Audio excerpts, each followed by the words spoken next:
100 humans, 1 gorilla. What could possibly go wrong? Everything, absolutely everything. Welcome to the most doomed military briefing in human history. Before we even talk strategy, let's talk about the enemy. A silverback gorilla weighs between 300 and 440 pounds, with most of that mass packed into pure muscle. Gorilla strength is estimated at 4 to 10 times that of an average human. Their punch force clocks in at somewhere between 1,300 and 2,700 pounds per square inch, compared to a human's 300 to 400. And their bite. A silverback's bite can reach 1,300 pounds per square inch, stronger than a lion's bite at 650 psi, and a great white shark's at 625. This is not an animal. This is a physics problem wearing fur, and you have assigned 100 of your closest, most panicked friends to solve it. So, the briefing begins. Strategy 1. Form a circle. The logic sounds airtight in a conference room. Surround the gorilla. Overwhelm it from every angle. Divide its attention. Somebody give this general a medal, except here's the problem nobody in the conference room considered. A silverback can injure multiple attackers in seconds. That circle you spent 45 minutes debating. It becomes a carousel of screaming people getting launched outward like a broken sprinkler. Gorillas can throw objects weighing over 800 pounds. A full-grown adult human is not a logistical challenge for this animal. A full-grown adult human is essentially a frisbee. The circle doesn't tighten around the gorilla. The circle expands rapidly and involuntarily. Strategy 2. Rush all at once. Now we're talking. Sheer numbers. A human wave. An unstoppable tide of 100 determined people charging simultaneously. Inspiring, really. Except gorillas have more fast-twitch muscle fibers than humans, which gives them greater explosive strength for short bursts. A silverback can injure multiple attackers in seconds, and while humans panic, gorillas don't. So picture it, 100 people sprint toward the gorilla. The gorilla does not flinch. The gorilla does not blink.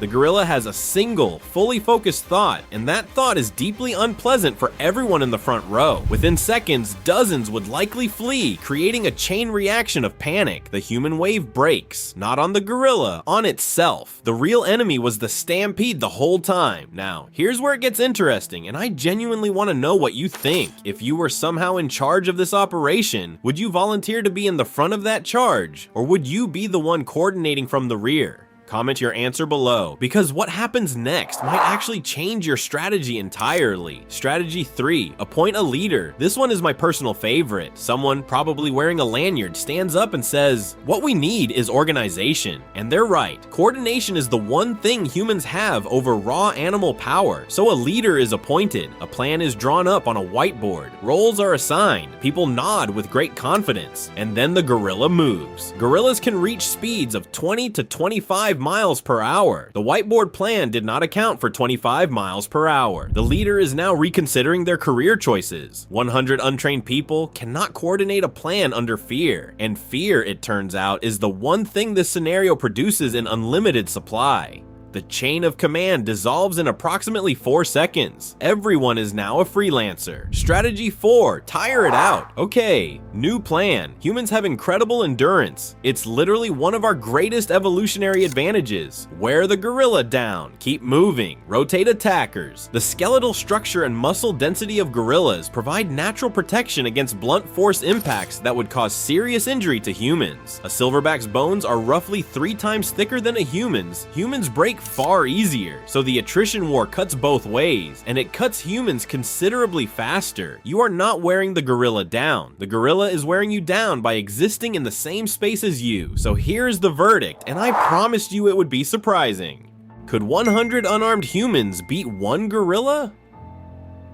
Technically, the math says yes. The weight, the numbers, the sheer coverage of 100 bodies should eventually overwhelm 1 animal. But the math assumes coordination, commitment, and courage that evaporates the moment the gorilla moves for the first time. Humans panic, gorillas don't. And that psychological gap is the real fight. The gorilla doesn't need to beat 100 people. It only needs to break the will of the first 10, and the other 90 do the rest of the work themselves.